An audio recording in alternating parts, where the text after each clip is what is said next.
जय छठी मैया की। प्रिय भक्तों, आज छठी मैया के पर्व का यह तीसरा दिन है।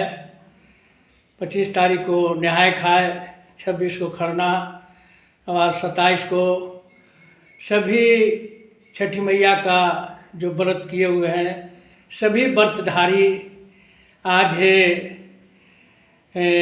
सूर्य भगवान को अर्घ देंगे, आराधना करेंगे और अपना मनोवांछित फल को प्राप्त करेंगे।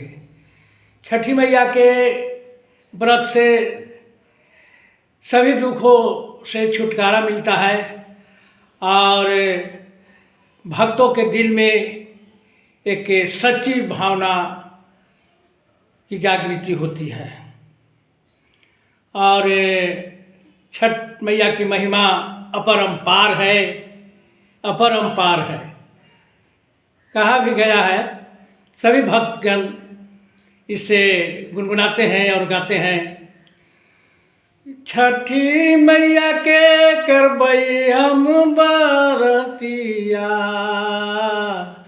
ओ छठी मैया के करबई हम बरतिया, दुखवा होतई सब दूर, दुखवा होतई सब दूर, अगना में खेलतई सब लालनवा, ए हो अगना में खेलतई लालनवा, दुखवा होतई सब दूर, दुखवा होतई सब दूर।